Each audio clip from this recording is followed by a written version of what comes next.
د پاره دعا دا دعا ایوب علیہ السلام غوښتلې وه. 18 کاله ایوب علیہ السلام بیمار قرآن کې ځای په ځای د دې بیمارۍ ذکر راغلی چې ایوب علیہ السلام څو کاله بیمار و 18 کاله او دا بیماري په ډېره سخته راغلې وه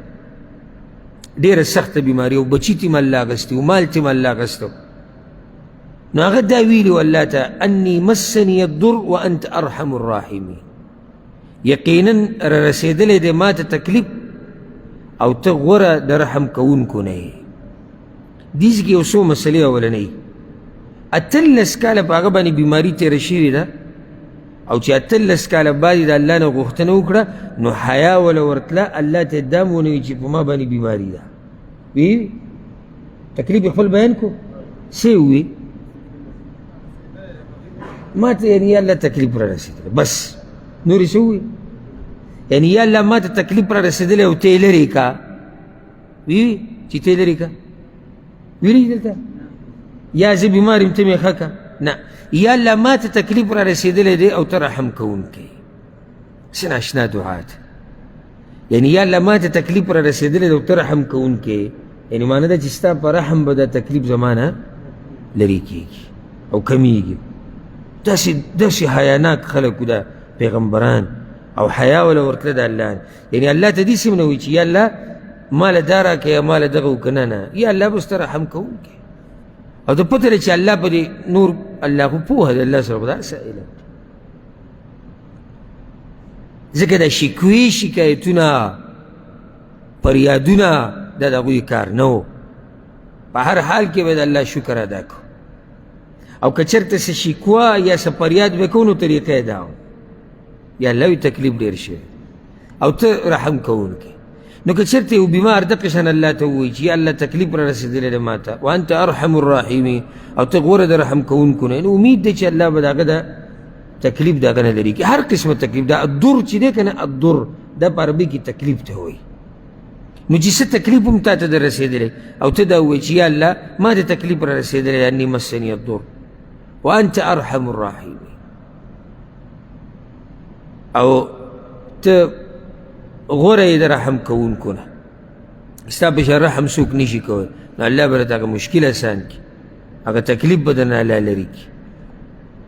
دلته دا مسله چې ایوب علیه السلام 18 کاله بیماري تېره کړې وه او داسې په ادب سره د الله نه دعا وغوښته دلته دا خبره اکثر د مقررین او بعض ناپوهه مولیان هغوی دا قصې بیانوي چې د هغه په جسم کې چینجي و بین ترې روان و خلکو یو ګندګۍ ته گزار کو ډیران کې به پروت و او څوک یې خواله نه راتلو او بیا په ژبه باندې چینجي راوختو دا ټولې بې سنده خبرې دي کېدی نه شي چې الله خپل یو ملګری پیغمبر په دې طریقې سره وشرموي دا خو شرمول شو نه الله پې سخته راوستې و دا صحیح خبره بیمار و دا هم صحیح خبره خو داسې بیمار نه و چې قوم ډیران ته گزار کړی او داسې بیمار نه و چې د هغه نه ګندګي روانه او داسې بیمار نه و چې د هغه یعنې ټول جسم یې په چینجو کې ډک او یو چینجی اخره کې څه ته راوختو جبې ته وي هغه وایي چې یا الله جبه نه ځکه چې په دې زه تا یادو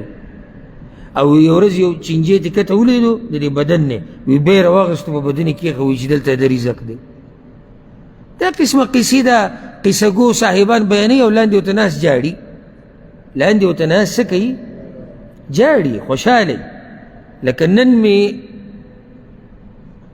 یو د یو شی بیان کتو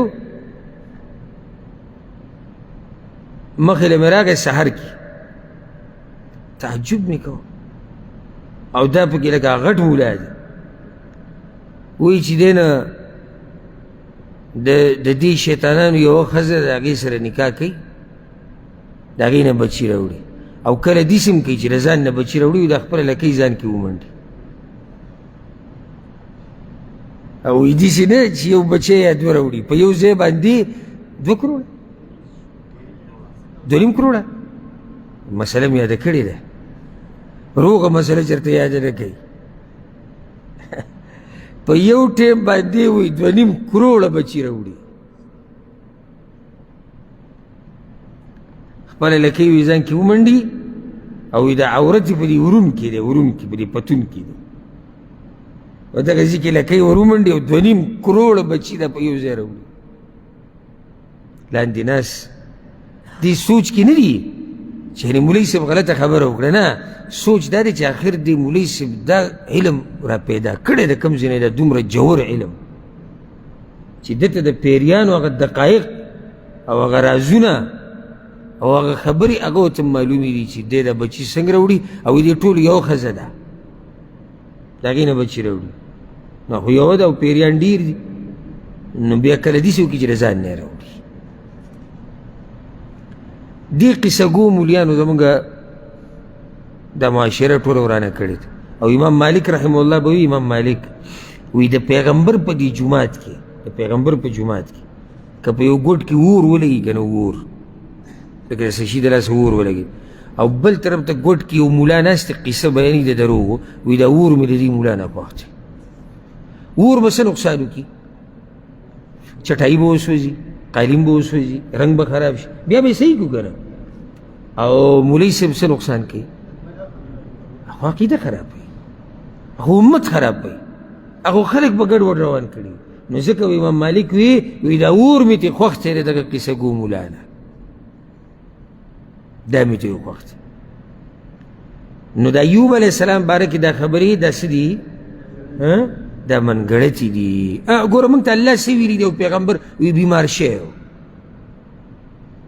18 کاله بیمار و، بس مقصدي خبره دا و بیمار و، بیا سوال وکړو، هغه سوال هم الله ذکر کو، بیا ول الله روغ صحت ورکو، هغه بچي وله ورکړو، مال یې وله ورکو. به دا مقصدي خبره ده که موږ پرې پوه شو که نه؟ به دا مقصدي خبره وه. نو دغه باقي تفاصیل دغې ته ضرورت هم نشته.